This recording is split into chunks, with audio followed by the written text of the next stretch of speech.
Ku tak dapat lupakan kebaikan yang ku terima, pengorbananmu yang mulia, jadikan ku berharga.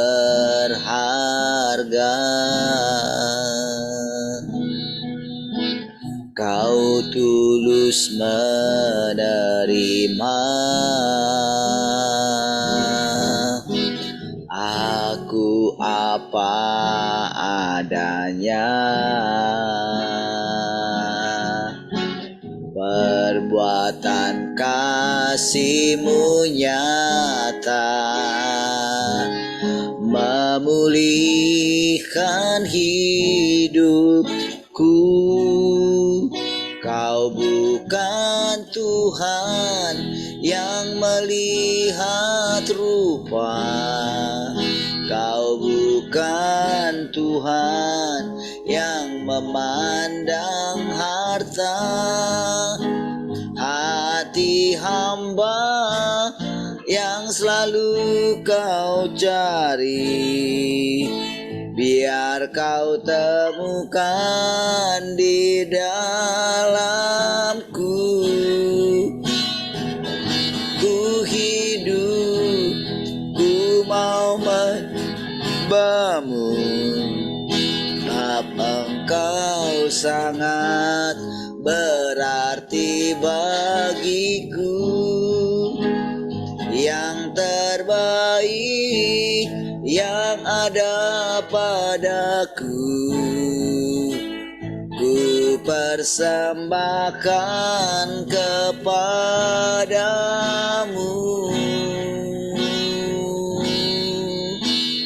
Yesusku.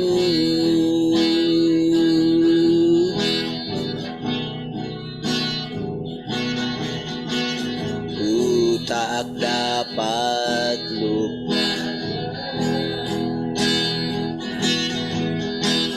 kebaikan yang ku terima,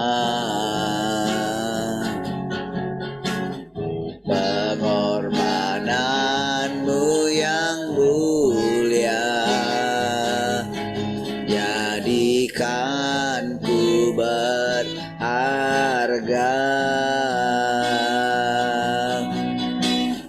Kau tulus menerima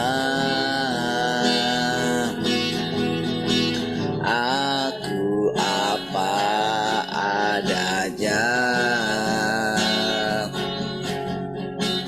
perbuatan kasih-Mu nyata,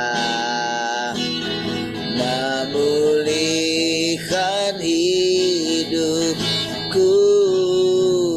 Kau bukan Tuhan yang melihat rupa, Kau bukan Tuhan yang memandang harta.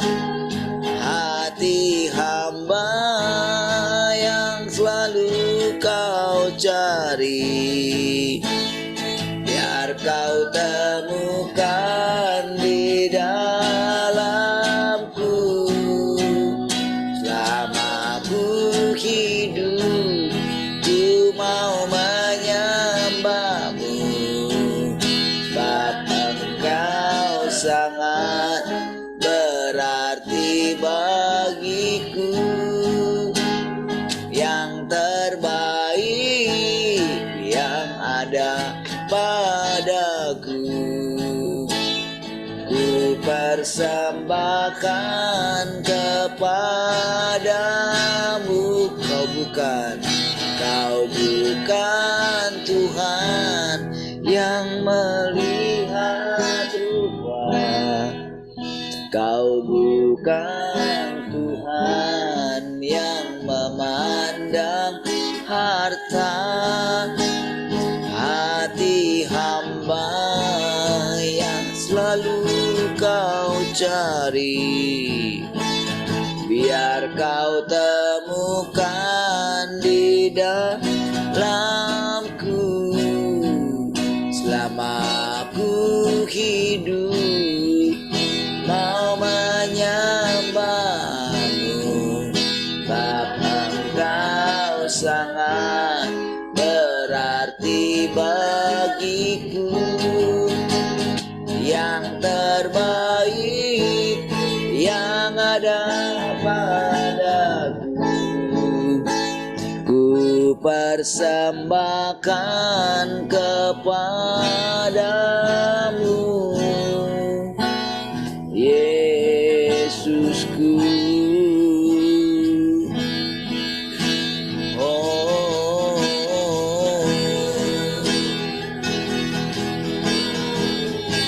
Yang terbaik layak kami persembahkan bagimu. Yang terbaik Tuhan, oh, hanya Kau yang jadi bagianku selama-lamanya. Oh,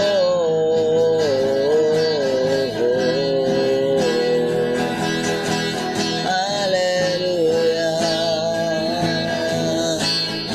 Oh, terima kasih Tuhan, Kau sangatlah baik. Oh, terpujilah Tuhan. Oh,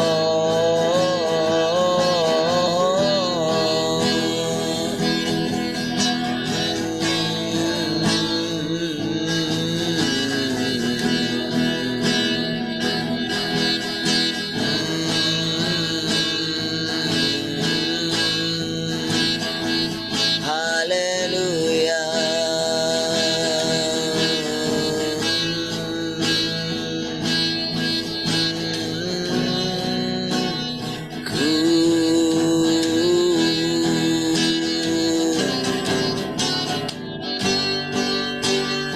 Ku mau selalu bersyukur, selalu bersyukur. Kau Tuhan yang setia, yang selalu menopang. Ku mau selalu bersyukur, selalu bersyukur. Kau Bapakku yang setia. Ku mau selalu bersyukur, selalu bersyukur. Kau Tuhan yang setia, yang selalu menopang.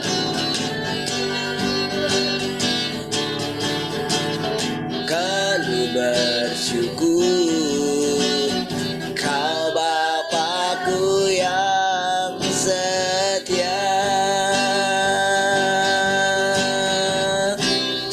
Dengan apa ku membalas kasih yang ku terima darimu? Dengan apa ku membalas cintamu?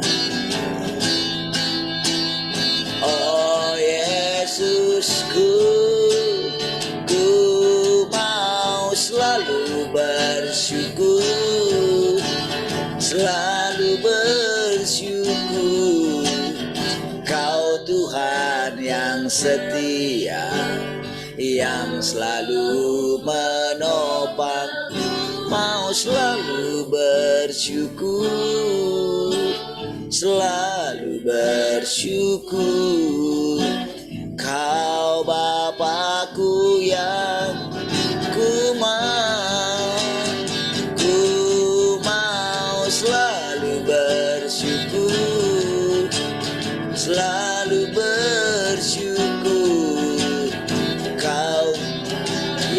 setia yang selalu menopangku, mau selalu bersyukur, selalu bersyukur. Kau Bapakku yang setia, Kau Bapakku yang setia, Kau Bapakku yang setia.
Terima kasih Tuhan, kami bersyukur setiap hari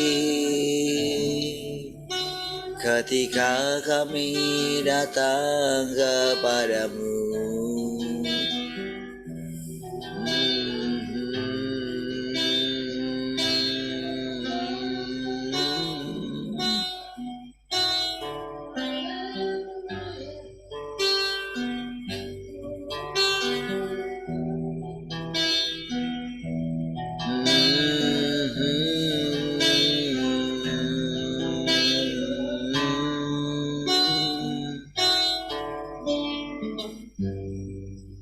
Haleluya, makasih Tuhan. Kami bersyukur pagi hari ini. Mari kami Tuhan datang di hadirat-Mu Tuhan. Oh, kami datang dengan lapar dan haus akan Engkau Tuhan. Terima kasih Tuhan. Kami bersyukur Engkau nyata setiap hari Tuhan. Terima kasih Tuhan kalau kami dapat memandang Engkau setiap hari Tuhan. Terima kasih Tuhan kalau Engkau menyegarkan kami setiap hari Tuhan. Ketika kami datang di hadapan. Oh, karena Engkau melayakkan kami Tuhan untuk memandang wajah-Mu ya Tuhan. Terima kasih Tuhan. Engkau menguduskan kami semua Tuhan. Engkau mentahirkan kami Tuhan. Engkau mencerahkan kami Tuhan. Supaya kami dapat mengenal Engkau semakin hari semakin lebih baik lagi Tuhan. Harus mengenal watak-Mu Tuhan. Terima kasih Tuhan. Kami diubahkan dalam hadirat-Mu Tuhan. Kami dipuaskan ketika kami mendengarkan perkataan-perkataan-Mu ya Tuhan. Kami bersyukur Tuhan pagi hari ini. Kami tundukkan pikiran dan perasaan kami kepada Tuhan. Terpujilah Engkau Tuhan untuk selama-lamanya. Mari kita yang mengasihi Tuhan sama-sama katakan amin. Baik, puji Tuhan, shalom semua, selamat pagi.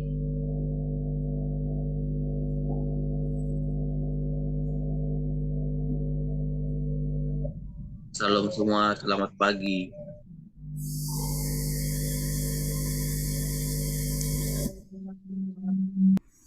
Shalom semuanya, selamat pagi.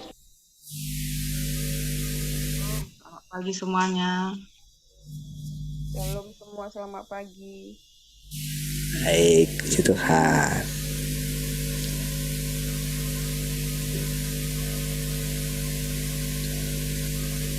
Baik, adakah yang mau sharing pagi ini?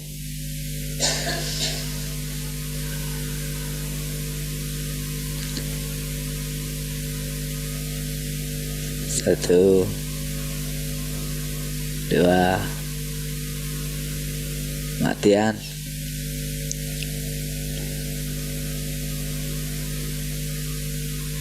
Kami ada yang mau sharing pagi ini? Baik. Oke, saya share screen-nya. Ini radio? Hah? Ada?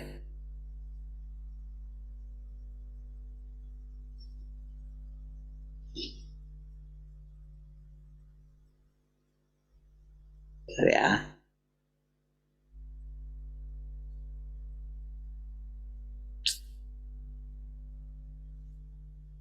Oke, mari kita lanjutkan.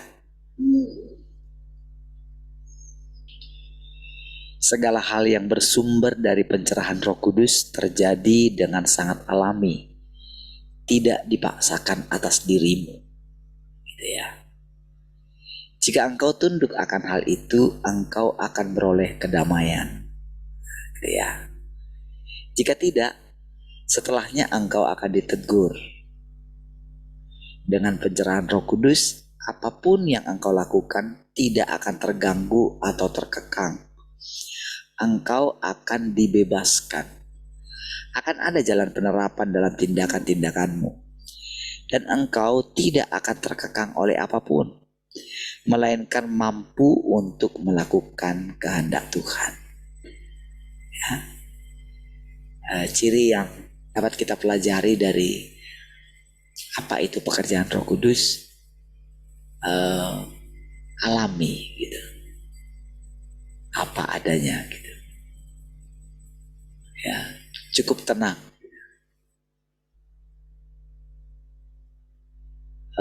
Jadi kalau dulu kan apa ya? Ada kesan kalau dulu kalau misalnya dikatakan kalau dipenuhi dengan Roh Kudus itu memang apa ya? Setengah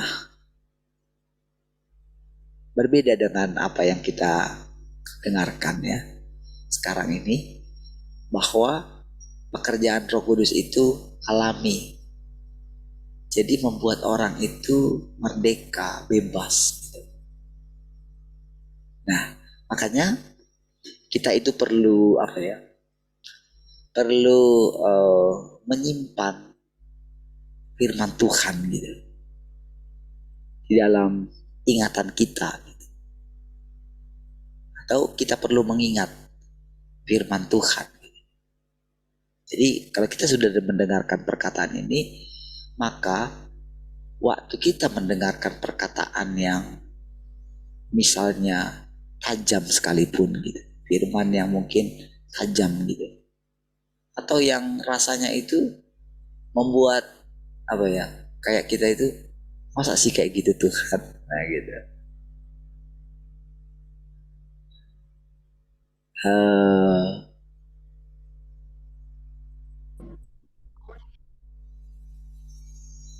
Di bagian-bagian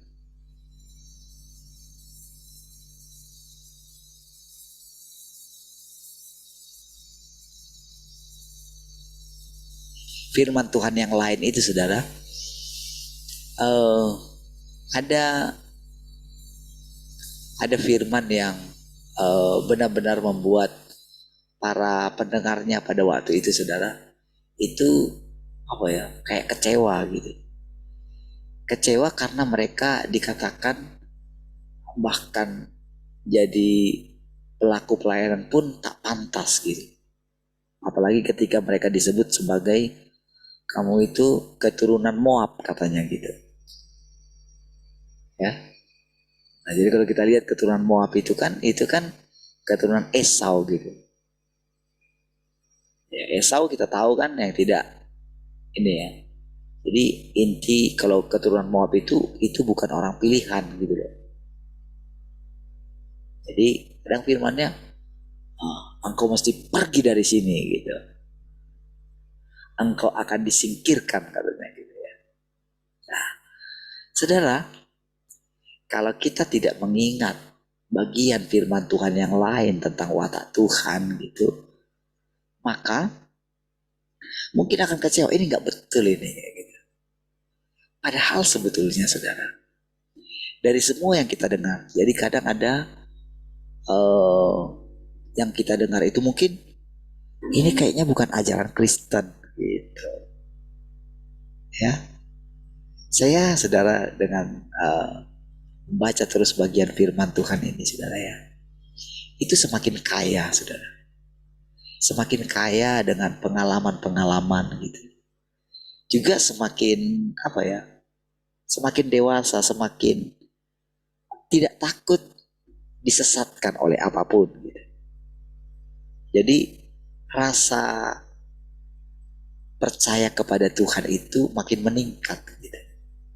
Ya kalau Tuhan itu Tuhan, apa yang perlu saya takutkan? Selama hati saya tulus, selama saya tidak selalu menguji hati saya gitu. Makanya ada bagian dari firman Tuhan itu, kamu harus terus menguji dirimu katanya. Kamu mesti keras terhadap dagingmu katanya gitu ya. Jadi memang setiap kali saudara itu jadi kebiasaan gitu. Ngetes diri sendiri, uji diri sendiri.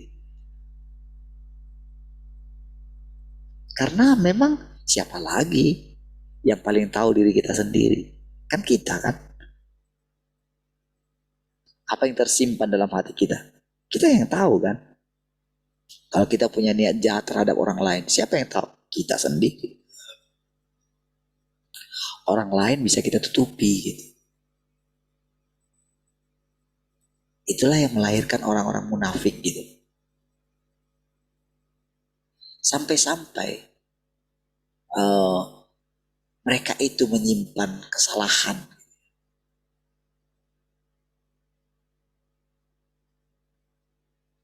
Sampai-sampai mereka itu menyimpan dendam tapi tak kelihatan. Kalau saudara dengar perkataan Ahok gitu ya, itu yang pada waktu dulu ketika dia jadi gubernur gitu ya. Jadi pada waktu dia di penjara dia tidak tahu. Pada waktu itu dia masih terus sangat ini sekali dengan temannya itu kan. Temannya di DKI kan.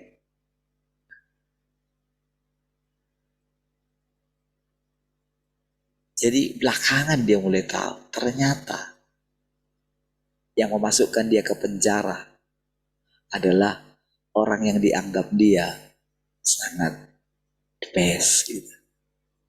Ya. Itu makanya saudara kalau sudah lihat ya di media bagaimana dia sangat ini sekali gitu. Sangat melawar sekali gitu. Sangat ini sekali, makanya dia tolak, dia mundur dari dirutnya Pertamina itu saudara. Nah, jadi orang-orang yang ya manusia itu saudara, kenapa semakin jauh dari Tuhan gitu? Karena dia apa ya, licik gitu. Manusia itu licik. Jadi pekerjaan daripada iblis yang sangat halus adalah membuat orang itu menjadi munafik. Iya. Kalau sudah seperti itu seperti dicengkeram loh dia saudara. Dan itu boleh dikatakan apa ya? Itu butuh kerja keras Roh Kudus untuk menaklukkannya.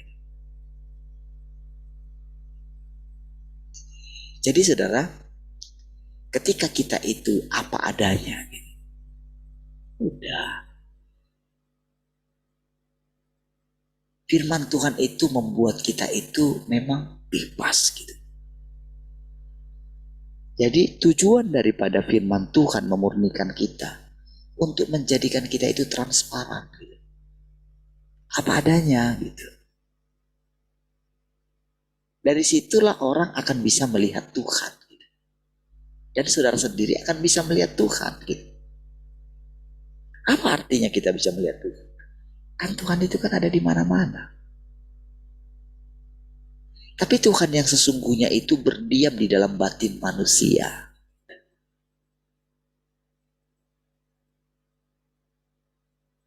Jadi ruang Maha Kudus itu tepatnya di hati kita yang paling dalam. Jadi saudara, setiap firman yang kita dengar itu yang kadang bertentangan satu dengan yang lain gitu. Jadi kalau dikatakan di sini Roh Kudus itu alami gitu. Ini enak sekali mendengarkan perkataan ini, saudara. Mendengarkan perkataan yang lembut ini, saudara ya, itu membuat kita tenang sekali, teduh sekali gitu.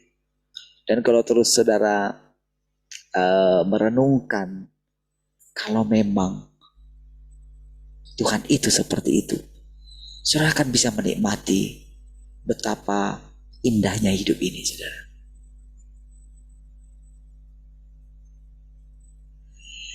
Tetapi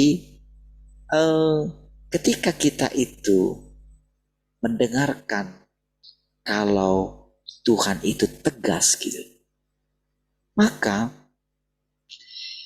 di dalam diri kita itu kita mesti perhatikan gitu. Apa respon kita ketika kita mendengar Tuhan itu tegas? Nah, kita tahu dari firman Tuhan itu. Nampaknya saudara, kalau kita mendengarkan perkataan seperti itu gitu ya, ini kita jadi kayak kita ini nggak lagi ini saudara, nggak lagi apa ya, apa dibilang tepatnya ya, nggak kayak apa, nggak cemen gitu loh. Saudara, kalau orang terus menganggap diri aku ini kan anaknya Allah, anaknya Bapa, Bapa kan pasti mengasihi aku kan anaknya gitu. Ya, maka cenderung akan membuat orang ini nggak disiplin.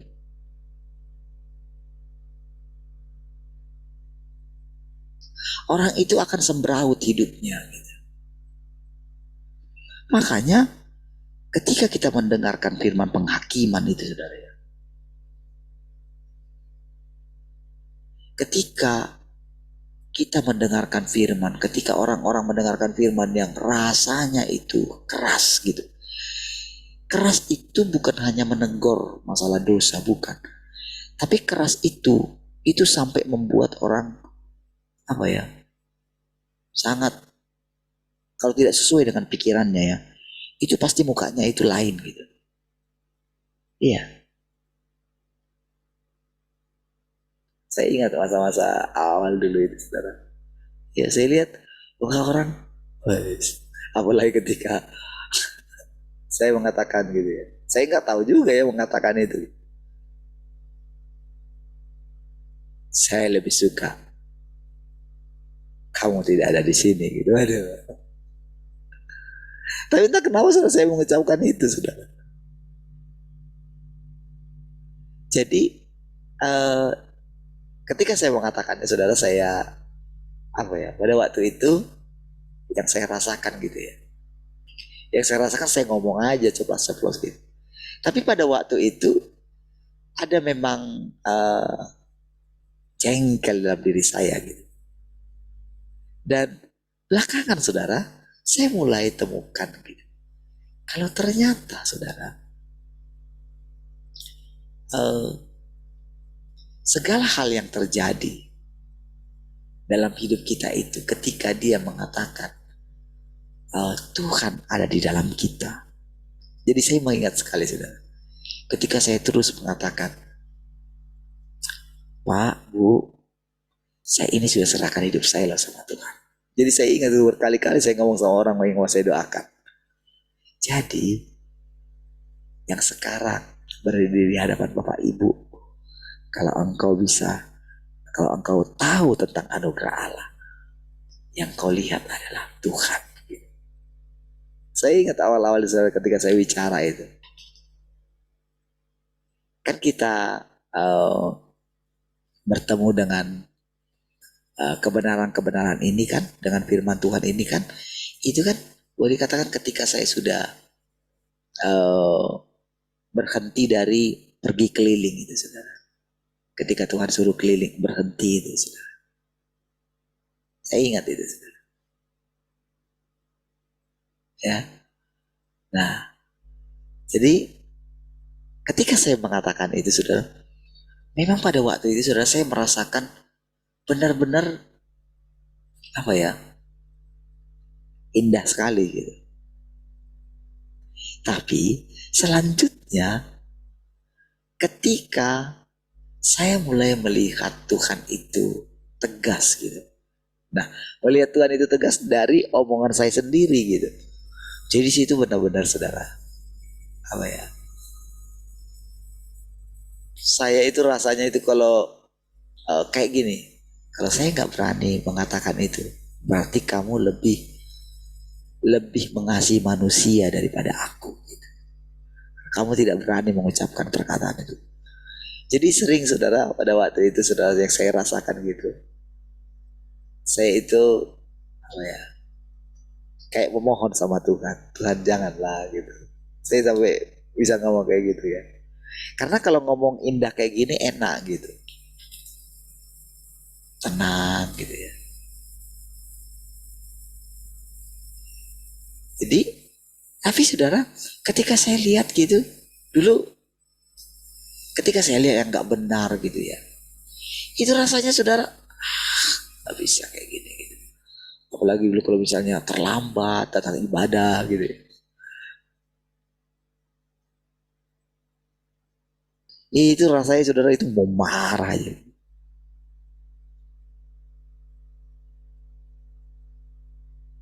Jadi, saudara, ketika nyampaikan firman Tuhan itu gitu, mulai awal-awal kita itu, saudara, itu memang, saudara, penuh ketegangan, saudara.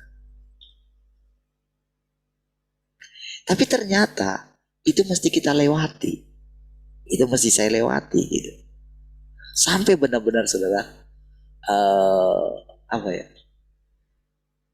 yang saya ingat waktu itu, saya tidak berani membenarkan diri saya, karena saya lihat gejolak itu gitu dalam diri saya. Sampai itu, saudara, menjadi sampai satu saat, jadi ketika suasana baik gitu ya, saya bisa menyampaikan dengan sambil bebas seperti ini gitu ya. Jadi ketika kita membaca bagian firman Tuhan ini gitu ya, maka saya sudah punya pengalaman gitu. Jadi kalau dikatakan pekerjaan Roh Kudus itu alami katanya gitu ya, dia tidak mau mengekang kita gitu ya. Itu satu perasaan yang lain lagi gitu. Apalagi, saudara, ketika dia mengatakan, jangan takut Darlin, akulah perisai. Itu, saudara, saya benar-benar tenang sekali, saudara. Saya sudah bertekad dalam diri saya, apapun yang terjadi, saya akan hadapi gitu. Dan saya siap hadapi, sekalipun semua orang tidak sepaham dengan saya. Saya sudah siapkan hati saya untuk itu. Sekalipun orang meninggalkan saya, yang saya ingat itu adalah Tuhan selalu. Bukankah dulu Tuhan ketika dia mengatakan kebenaran, dia ditinggalkan? Bahkan dia bicara sama murid-muridnya, apakah engkau tidak akan meninggalkan aku juga?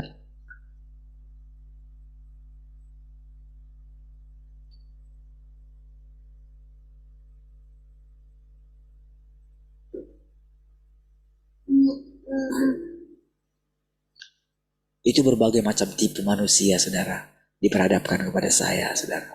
Teman-teman yang model ini, model itu, yang saya pikir Ini sungguh-sungguh ini mengasihi Tuhan, ini hatinya tulus ini. Ternyata tidak gitu ya. Kali-kali gitu saudara. Saya kayak kecelek gitu saudara. Disitulah baru saya mulai yakin, oh benar ya, memang semua manusia ini sudah rusak. Ketika saya menemukan kebenaran ini dalam diri saya, gitu ya, kalau ternyata saya rusak juga, itulah yang membuat mulai bisa gitu berani menerima pekerjaan Tuhan. Baru bisa mengenali saudara, baru bisa memahami semua perkataan perlahan-lahan gitu. Jadi kadang saudara ada saya lompatin gitu. Jadi kalau atau awal-awal gitu saudara, saya sudah banyak baca gitu ya. Dan saya tidak berani mengajar seperti ini saudara. Karena kan ini cukup memang saya mulai melihat saudara, ketika kita semakin masuk dalam gitu ya, saya mulai melihat saudara, orang-orang yang tidak menghormati firman ini gitu ya. Saya mulai melihat Tuhan itu kayak ini saudara, kayak mepet orang itu. Kayak gini saudara, kayak benar-benar Tuhan menyatakan dirinya lewat firman ini.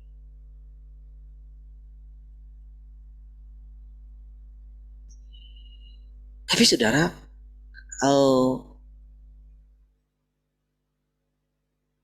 kadang kan kalau seperti itu kan bisa membuat orang takut gitu. Orang juga bisa jadinya takut kepada saya gitu. Saya bisa merasakan itu gitu. Tapi saudara,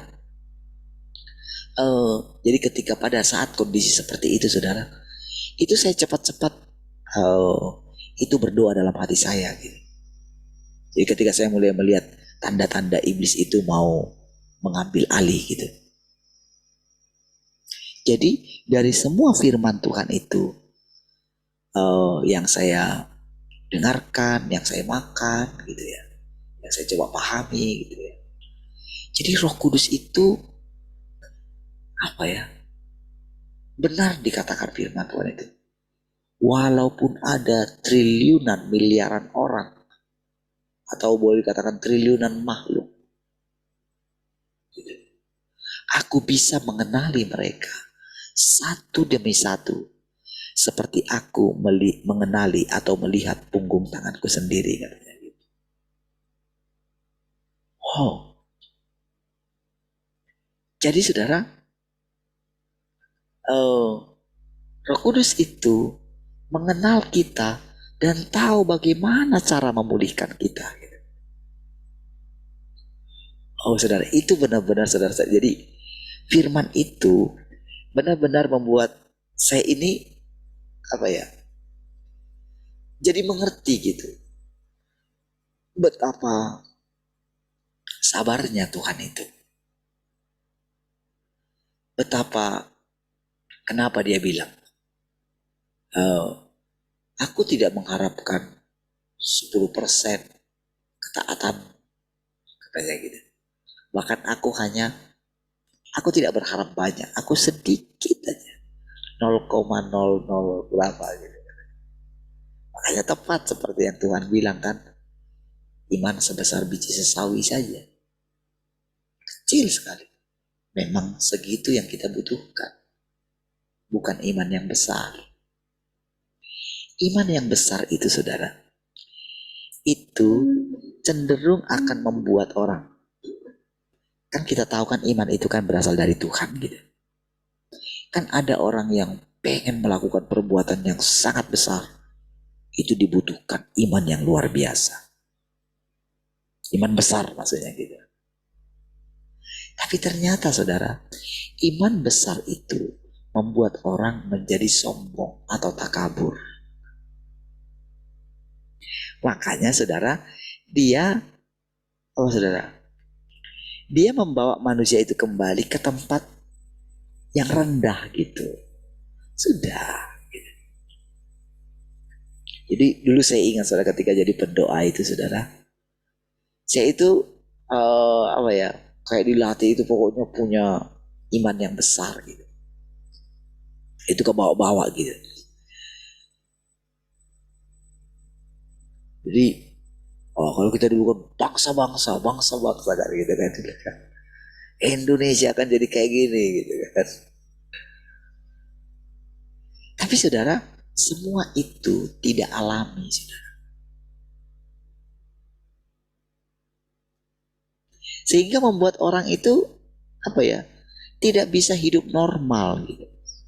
Dia menganggap dirinya lebih tinggi daripada yang lain. Itu bahaya. Dan saudara boleh lihat kemana siapapun dia. Teman-teman saudara yang dulu yang wah sama-sama berdoa yang gimana. Saudara kan lihat saudara.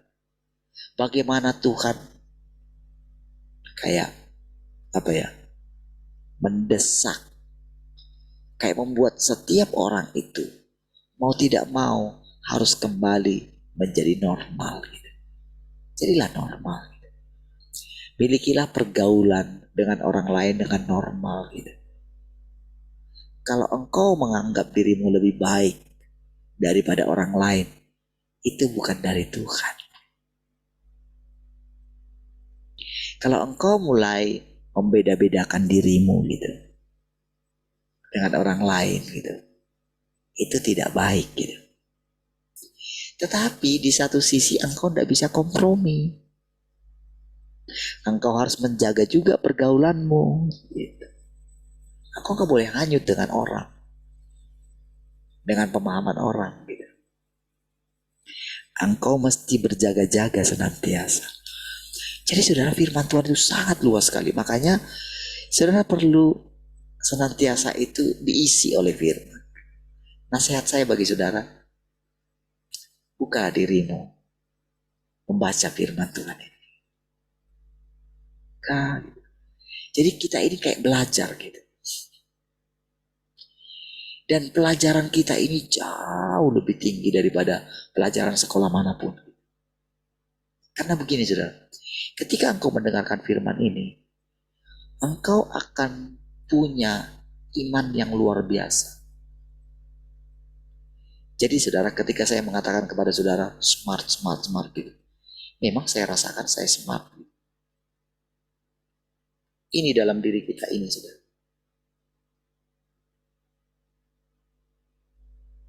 Makanya saudara, kita semakin bergairah mengikut Tuhan gitu. Kita semakin semangat gitu.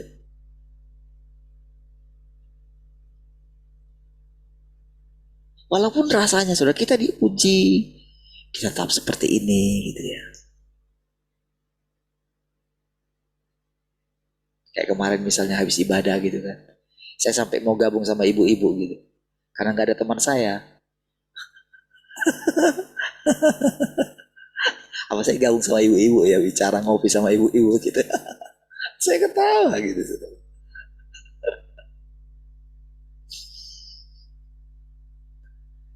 Saudara, tapi saudara, yang saya itu kan dalam hati saya itu, jadi dalam situasi apapun saudara, saya jadi apa ya, enjoy aja menghadapi. Apalagi kalau saya pikirkan, saya udah 50 tahun juga. Suatu saat saya pasti akan menghadapi kesendirian ini. Gitu. Sudah, kenapa kalau datang sekarang, kenapa saya mesti tolak gitu. Jadi saya sangat apa ya, jadi dari merenungkan firman Tuhan itu saudara ya, setiap hari gitu ya, bacanya gitu ya, itu benar-benar saudara apa ya, bisa menikmati pekerjaan Tuhan dalam bentuk apapun gitu. Bisa menikmati setiap hari.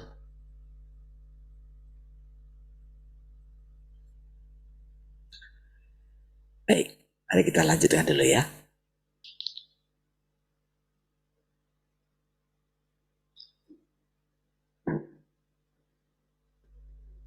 Pekerjaan iblis mendatangkan gangguan dalam banyak hal bagimu. Itu menjadikan engkau enggan berdoa. Lihat itu ya. terlalu malas untuk makan dan minum firman Tuhan.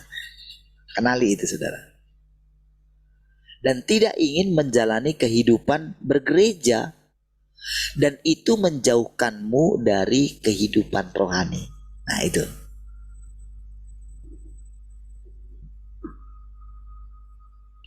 Tapi di satu sisi iblis itu juga pintar mengkamuflase gitu. Supaya seseorang itu tetap dalam rasanya itu dalam keadaan rohani. Iya. Jadi dia bisa ngomong yang indah gitu. Jadi bisa ngomong kata-kata haleluya, puji Tuhan. Tuhan menolong kami bla bla bla gitu ya. Bisa bersaksi gitu.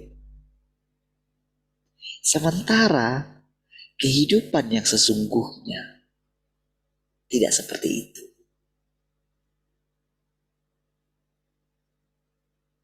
Jadi tidak apa adanya gitu. Akan semakin pintar menyembunyikan atau memakai topeng gitu. Topengnya itu kayak benar-benar kayak mirip tampilan wajahnya sendiri. Nah, jadi hati-hati dengan pekerjaan iblis ini gitu. Jadi dengan kita dihadapkan apa itu pekerjaan Roh Kudus, apa itu pekerjaan iblis gitu. Jadi kalau kita mulai enggan berdoa, kalau setiap kali kita itu mau tidur mau apa gitu ya, kita itu tidak mendapatkan dorongan untuk berdoa. Dan kalau kita berdoa, kita itu monoton, tidak bisa kita masuk ke dalam hati kita, maka itu pekerjaan iblis gitu. Jadi tujuan daripada kita mendengarkan firman ini untuk kita mengenalinya. Lalu apa tindakan kita? Kalau di waktu luang kita tidak mengisi diri kita dengan firman Tuhan, kita itu rasanya agak ngerti aku gitu. Itu saudara pekerjaan iblis gitu. Sudahlah, aku yang penting Alkitab aja. Saudara ditahan soalnya iblis gitu. Karena iblis pasti nggak mau kita itu menemukan kebenaran yang sesungguhnya. Iblis itu pengen kita di yang lama, terus di masa lalu aja terus gitu. Nanti kalau aku terlalu dalam nanti aku sesat gitu. Nah, cara Tuhan membimbing saya saudara ketika mulai ini saudara. Saya kadang baca karena saya memang kan tipenya kan memang suka baca gitu. Dulu memang saya itu kalau saya nggak bawa buku rohani kemana-mana gitu, itu rasanya kayak ada yang kurang gitu. Jadi kalau saya pergi, misalnya pergi pelayanan kemana gitu, saya selalu ada 2-3 buku saya bawa gitu. Kadang-kadang saya nggak baca gitu. Tapi kalau saya nggak ditemani oleh buku-buku rohani ini, saya itu kayak nggak pede gitu. Kemana aja saya? Itu sudah dari awal saudara. Makanya saudara dulu kan saya banyak beli buku dulu. Hampir setiap minggu saya beli buku dulu.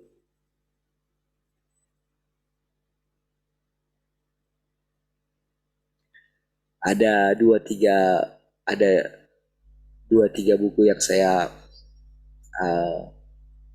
mungkin buku-buku teologi lah gitu ya. Tapi itu paling gak pernah saya baca. Misalnya cara berkhotbah lah, ekspositori lah apa gitu ya. Saya paling gak tertarik dengan yang itu gitu.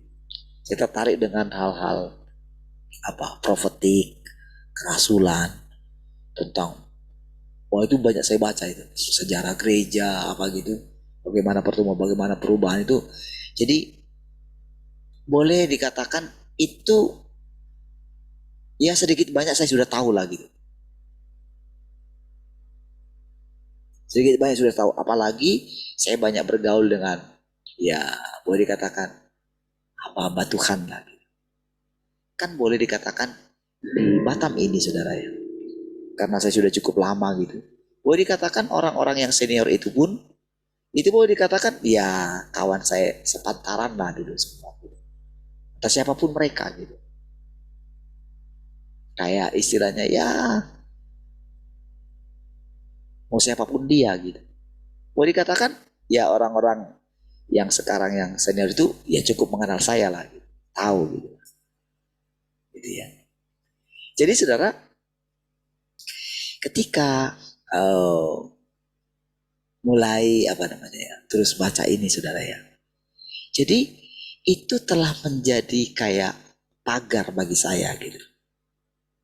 Untuk saya itu bisa belajar lebih banyak lagi gitu. Itu sebabnya saya gampang sekali mengenali orang jenis tertentu gitu. Sampai di mana tingkat pengetahuan saya gampang sekali mengetahuinya gitu.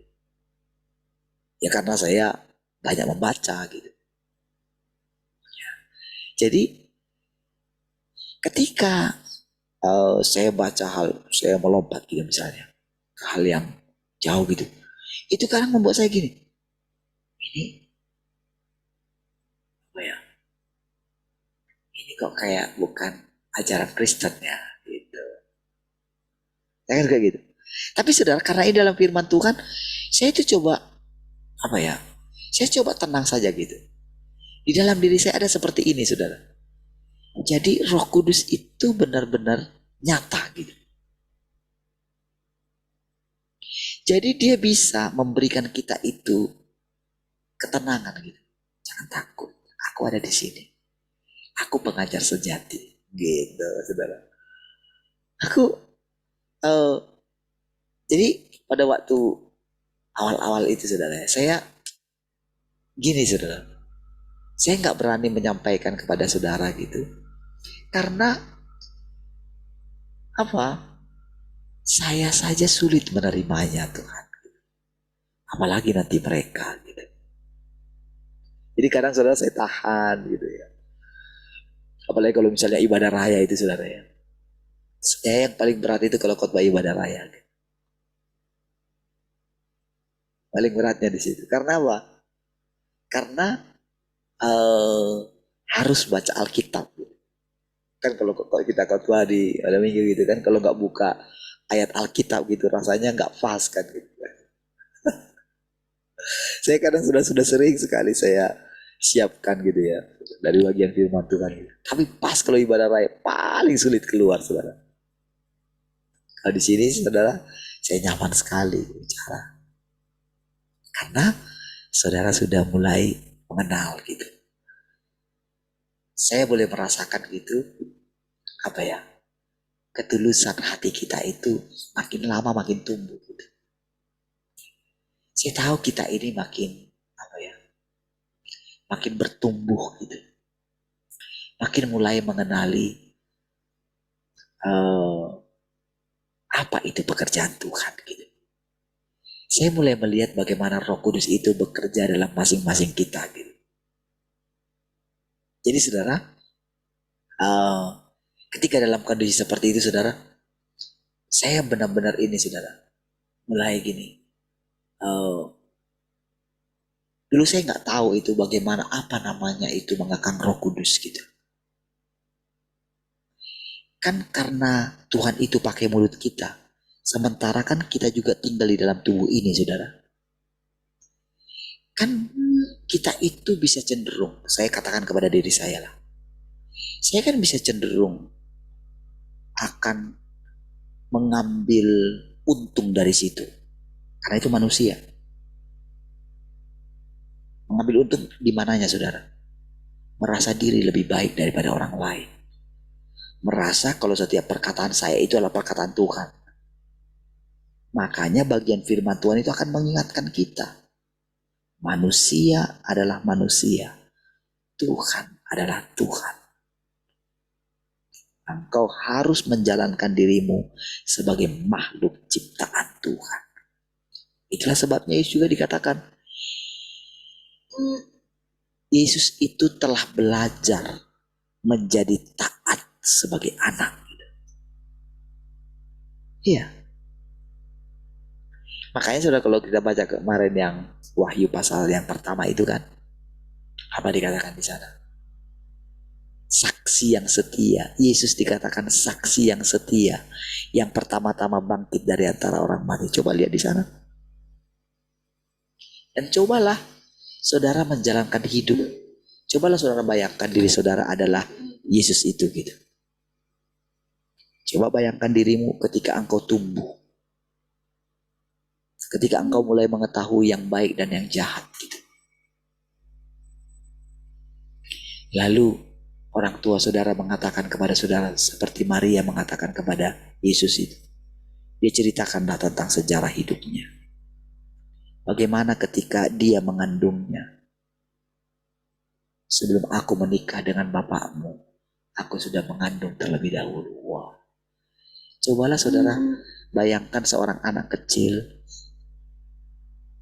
ketika pertama kali mendengarkan sejarah tentang dirinya.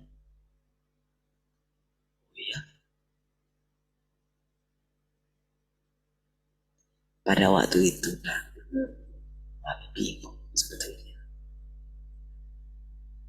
Karena gak pernah ada seperti itu. Tapi gimana? Tapi hebatnya, Tuhan juga berbicara kepada papimu. Tapi yang mengetahui jelas-jelas itu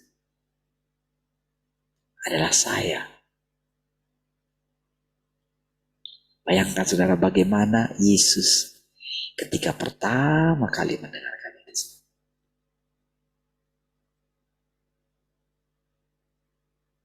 Ya kan? Seperti itulah saudara cara kita itu bertumbuh. Ketika saya mendengarkan cerita mama saya itu saudara, itu benar-benar saudara membawa saya gini. Oh ternyata Tuhan pilih saya ya. Oh ya? Ketika saya mulai melihat perbuatan Tuhan, ketika saya mulai melihat di dalam diri saya, ketika saya bisa mendoakan orang, bisa merasa PD saya tingkat tinggi. Ketika saya melihat anak saya kemarin yang saya cerita sama saudara. Iya, kayak gini.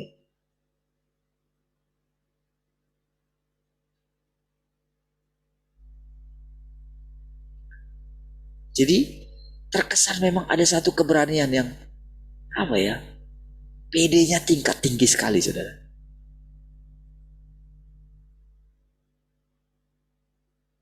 Gayanya gitu ya, cara bicaranya gitu. Tapi tentu dia akan mengalami proses nantinya.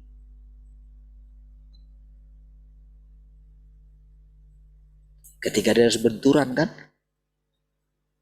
dengan cara hidupnya, apakah dia taat sebagai anak, apakah dia bisa membantu orang tuanya, kan itu kan diperhadapkan nantinya kan. Nah, jadi saudara, benar-benar saudara, cara Tuhan menaklukkan kita itu, boleh kita katakan dia sangat elegan sekali. Makanya saudara, kalau kita itu bisa mendengarkan firman Tuhan ini saudara, percayalah saudara. Kita ini sangat spesial di hadapan Tuhan. Iya. Yang lain dia gak pedulikan. Yang lain mau mereka itu misalnya apa gitu ya. Mereka mungkin masih mengejar mimpi mereka gitu. Mereka mungkin ingin menjadi kaya, ingin punya ini. Akan dibiarkan. Dan mungkin akan sampai kepada satu masa di mana mereka itu mencapai apa yang mereka inginkan. Kalau mereka masih belum puas, mereka akan mencari terus dan mungkin akan dapat. Tapi tahukah saudara, waktu mereka akan habis. Pas di puncak, di mana umur mereka telah mencapai umur batas manusia, disitulah tiba-tiba mereka sadar gitu. Untuk apa sebenarnya? Disitulah tiba-tiba mereka disergap oleh rasa hampa yang sangat menyiksa. Ketiadaan hidupnya Tuhan.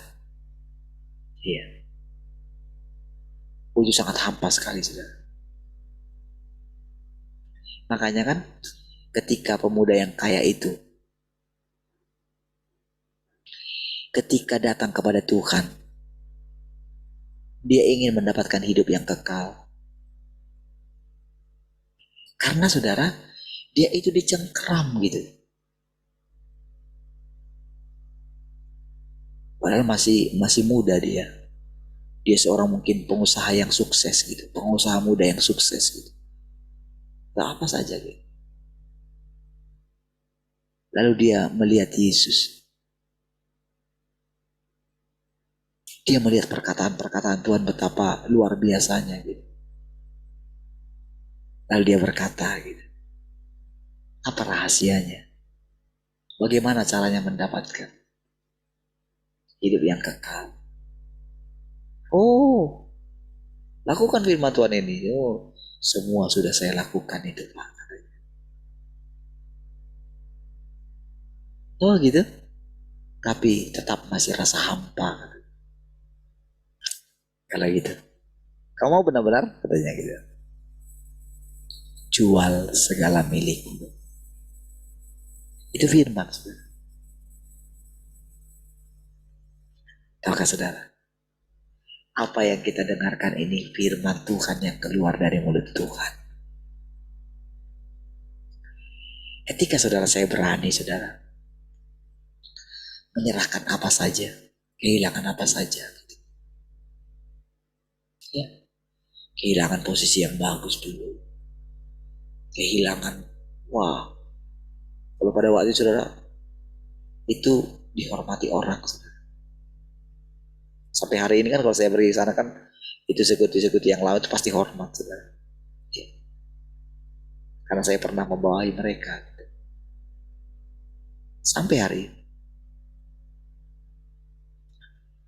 Tapi saudara, saya rela kehilangan itu semua.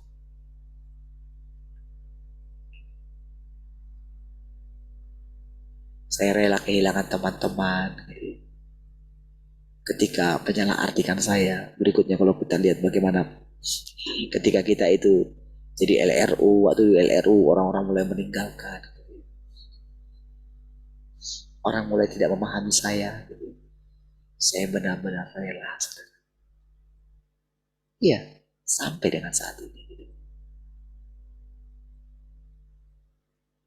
Disitulah benar-benar saudara mulai mengerti apa arti hidup yang sesungguhnya.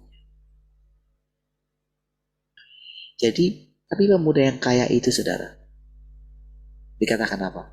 Ketika dia mendengarkan itu, pulanglah dia dengan sedihnya karena banyak hartanya. Seperti itulah saudara orang-orang yang sudah mencapai puncak keberhasilan. Siapapun dia. Siapapun dia. Justru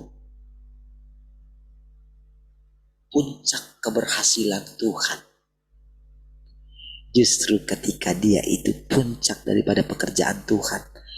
Justru dia sekali lagi kedatangan yang kedua menjadi manusia. Iya.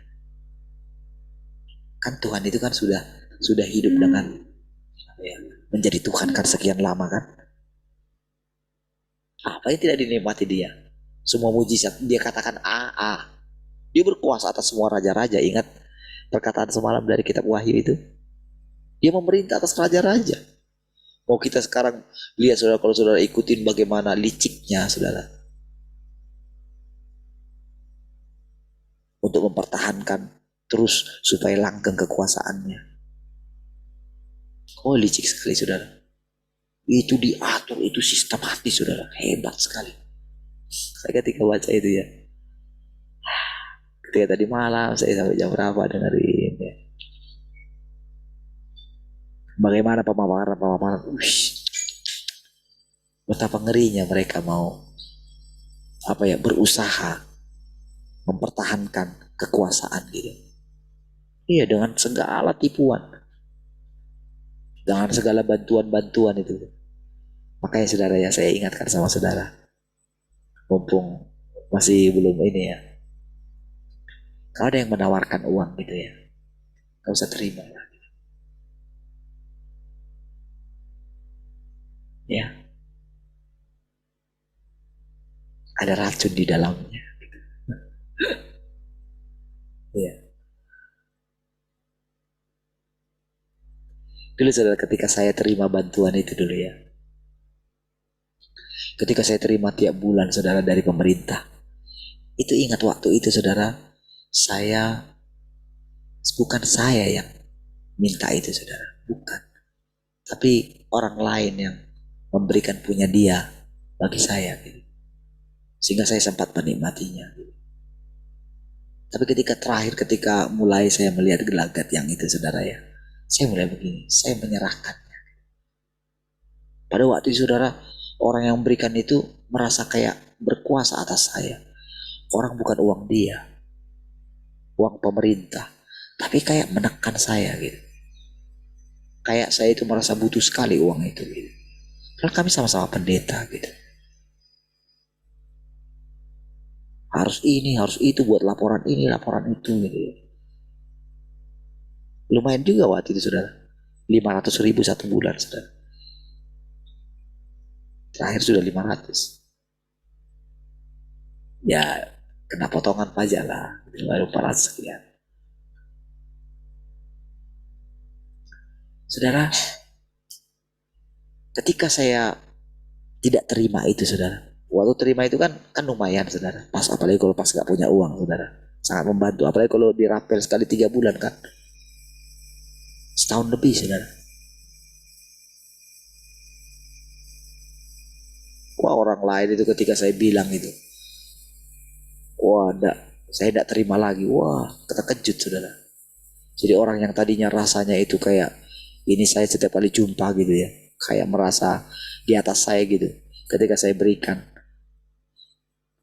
tadinya saudara mereka itu kayak apa ya, kayak mau intimidasi saya. Oh, kamu sudah terima, sudah tanda tangan, harus buat surat. Dicengkeram gitu saudara.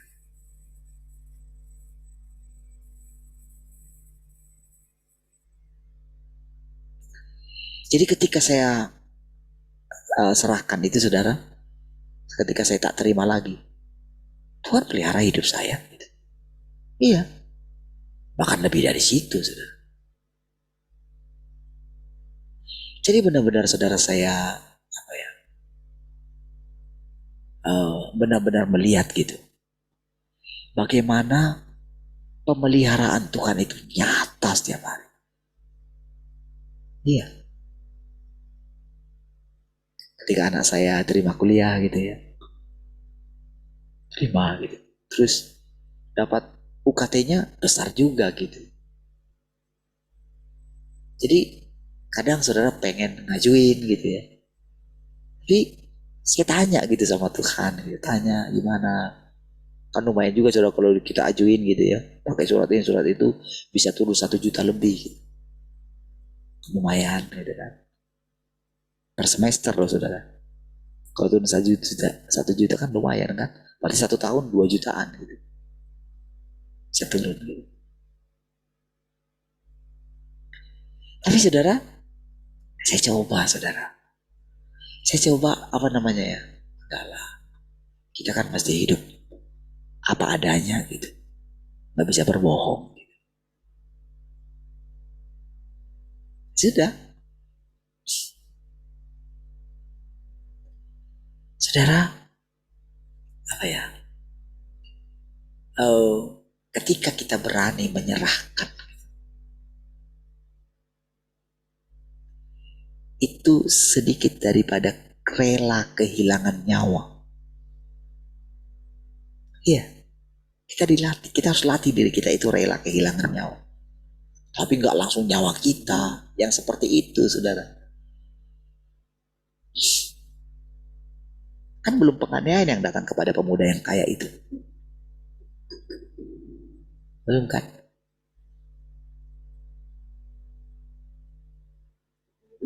Tapi dia pulang dengan sedihnya karena banyak hartanya.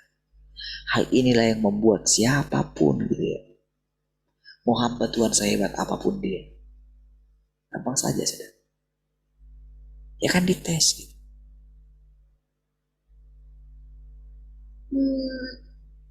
Mungkin dia bisa merelakan hartanya, mungkin dia juga berbagi. Enggak, masih tetap dia punya.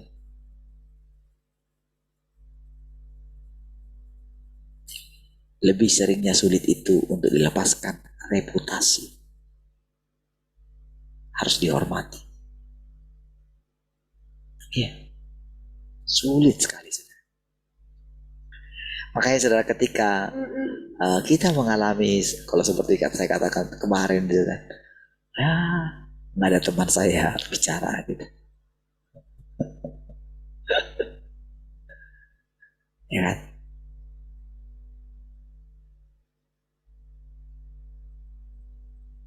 Saudara, apa ya?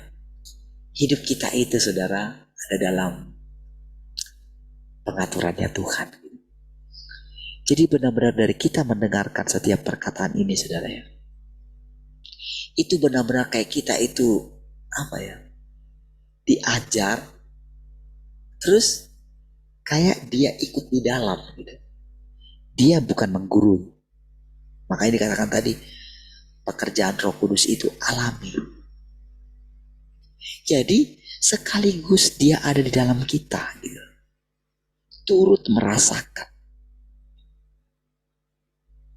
Makanya dikatakan dia mengenali kita seperti mengenali punggung tangannya, seperti dia melihat punggung tangan.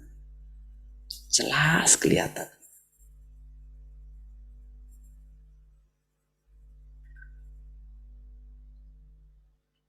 Satu kalimat lagi ya.